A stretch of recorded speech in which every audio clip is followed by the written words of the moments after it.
Hello! Welcome to my channel, ang iyong porbida ng Binabalyan Candelaria Zambales. magluluto tayo ngayon ng pritong itlog na may corned beef dahil ginutom.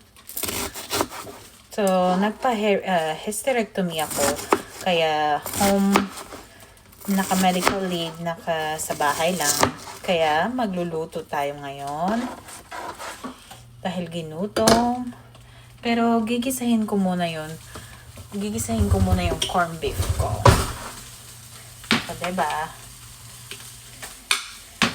Mas gusto ko yung gisadong corned beef, tapos ilalagay mo siya sa itlog.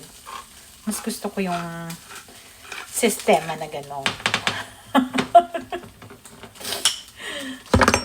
Diba? Magbablog-vlog muna tayo habang nagpapahinga sa bahay, diba? Dahil hindi mo tayo makapagtrabaho, bumalik sa trabaho. So, dito muna tayo sa bahay. At magta-try na mag-vlog, malay mo, diba? Pero sa isang Facebook ko, nag-demonetize ako doon. Kasi parang ang sabi ni Facebook na I'm buying followers. Yung parang ganon. Kasi one time, may nangyari sa akin na bigla na lang dumami yung followers ko. As in talaga, wala pang isang oras. Ganon.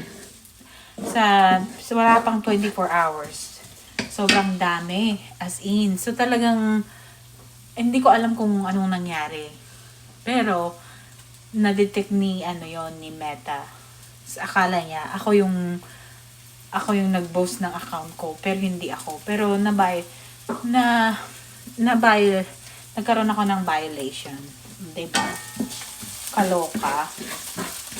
Ewan ko kung sinong gumawa nun.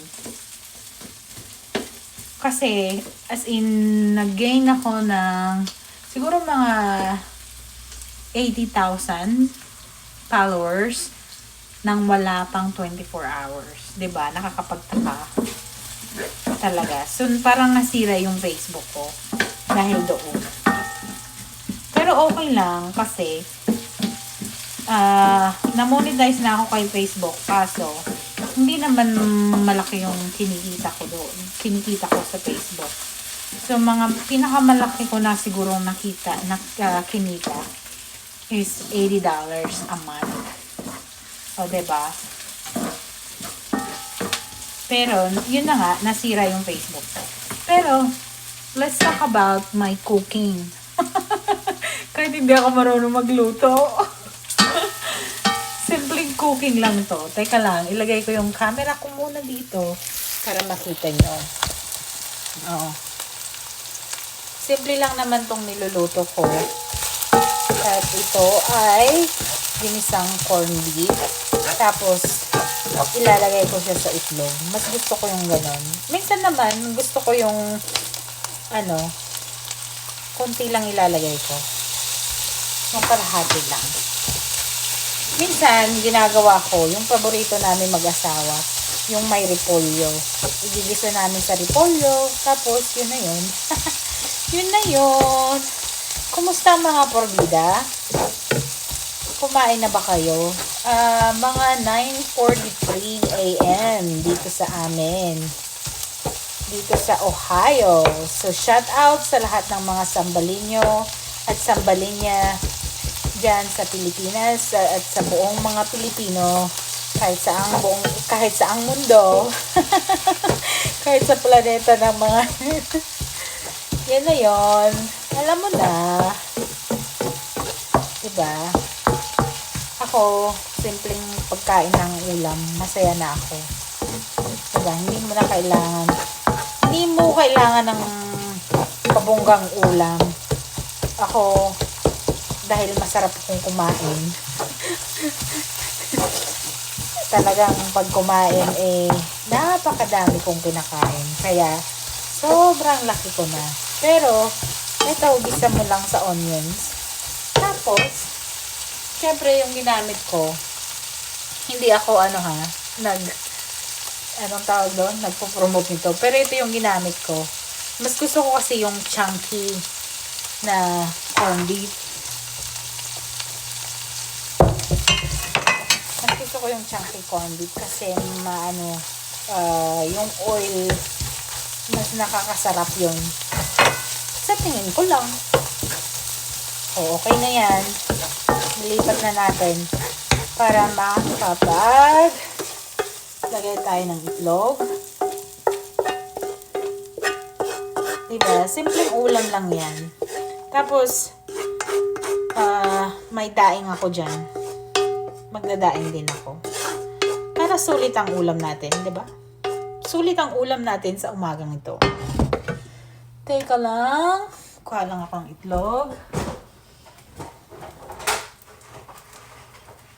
3 itlog or 4 na itlog. Okay na. Madami yan. Ang daming itlog na yun.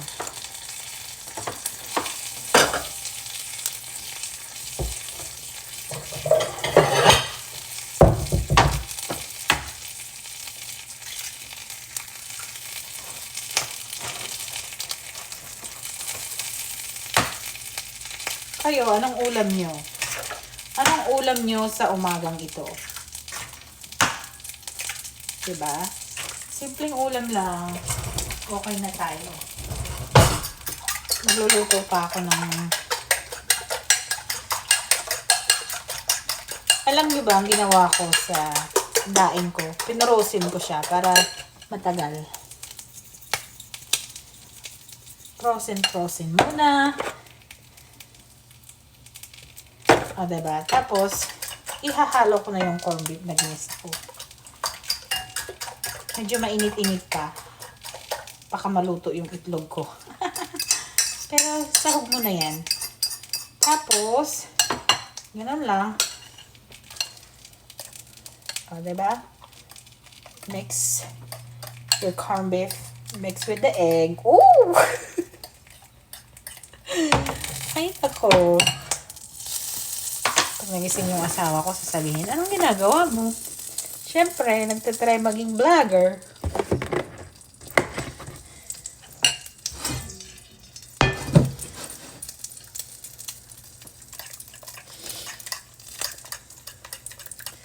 Yan, masarap na ulam na yan, ha? Ganyan lang yan. O, ha? Simpleng ulam lang. Tawid na yung gutom mo.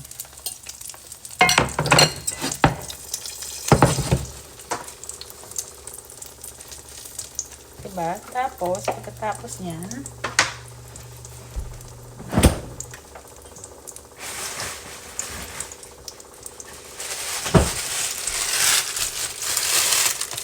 may daing ako.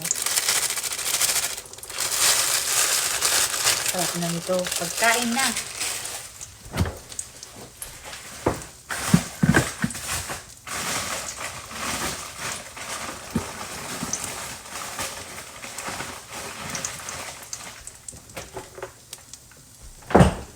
Sarap ng ulam natin.